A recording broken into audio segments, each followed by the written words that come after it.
1 يناير 2026 2027 2028 سنة جديدة وبداية جديدة. بنكتب أهدافنا ونقول نقطة ومن أول السطر. بس ليه 1 يناير؟ اليوم ده بيعني لك إيه؟ وإيه اللي بيميزه عن أي يوم تاني في السنة؟ أنا رحاب أسامة وبرحب بيكم في حلقة جديدة من دير تو دير، والرحلة من رمضان لرمضان.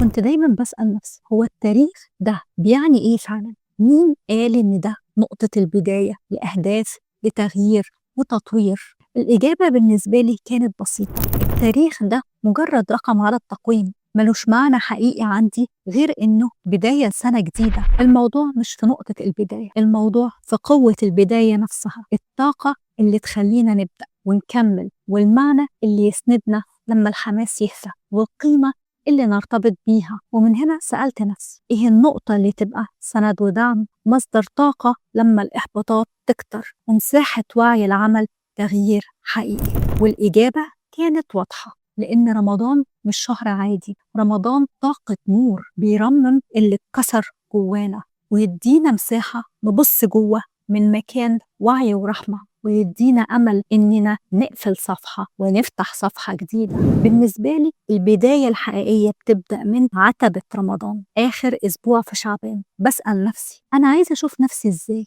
إيه اللي هكمله وإيه اللي هوقفه وإيه اللي هغيره؟ وبدخل رمضان مش بس بخطط على ورق، لكن برغبة حقيقية إني أتأمل وأتدبر وأتعلم وأتخرج. مع نهاية رمضان الروحانيات بترفعنا لمكان أعلى، كأننا واقفين على قمة جبل، والميزان اللي بنوزن بيه بيتغير، لأنه بقى أقرب لربنا وأبعد عن أي حاجة تانية. وقبل أي خطوة في سؤال بيفضل يتكرر جوانا، هل اللي بعمله ده يقربني أكتر من ربنا ولا يبعد؟ بيرضي ربنا ولا بيغضبه؟ والإجابة هي اللي بترتب أولوياتنا صح، وتخلينا نعيد النظر في مفاهيم وعادات مكتسبة أو موروثة مش بتساعد ومش بتفيد. والنتيجة حاجات كانت كبيرة بتصغر، وحاجات كانت منسية بتكبر. ومن هنا بتتأكد خطتي اللي هكمل عليها. بس خليني أقول لك حاجة مهمة، أيا كانت نقطة البداية اللي انت اخترتها، مفيش تغيير هتحققه من غير استمرارية.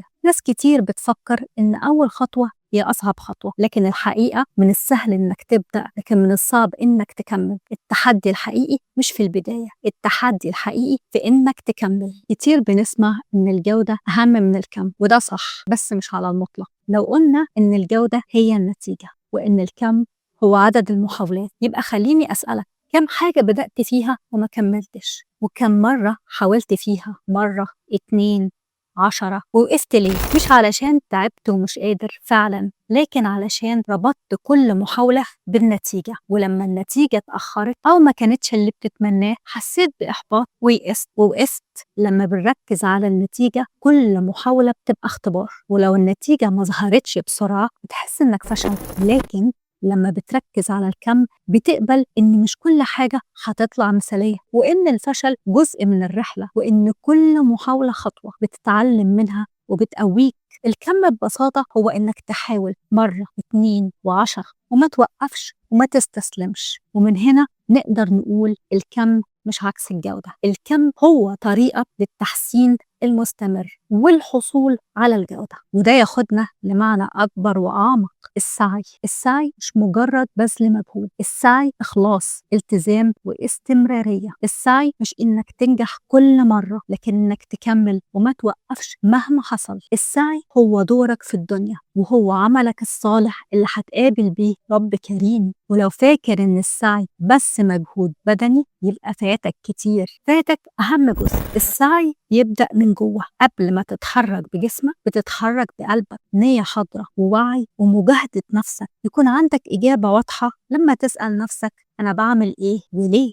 وهنا نيجي للسؤال اللي بيغيب عننا كلنا، سعيك شكله إيه؟ هل هو سعي حقيقي ولا سعي مزيف ولا يمكن سعي مؤجل؟ هل قلبك وعقلك وجسمك ماشيين في نفس الاتجاه؟ هل أفعالك مراية لقيمك ومبادئك؟ هل كل محاولة بتشوفها فرصة للتعلم ومراجعة النفس والاستمرار، ولا أنت مكمل من غير وعي، من غير نية صادقة، بتسيب الشهوات تتحكم فيك أو بتسمح للمشتتات تسرق وقتك وطاقتك. بتكرر نفس المحاولة، نفس السلوك من غير تعديل، ماشي في دايرة مش في اتجاه. امبارح هو النهاردة وهو نفسه بكرة، ولا يمكن واقف مكانك غضبان أو مجروح، بتلوم نفسك أو غيرك، محبوس في لحظة عدت. غيرك كمل وانت واقف مكانك. الخلاصة، لما تفهم معنى السعي الحقيقي وترتبط بقيمته وتعرف إن دورك إنك تحاول وتجتهد، تكمل وتستمر، وتقبل إن السعي مش بيضمن النتيجة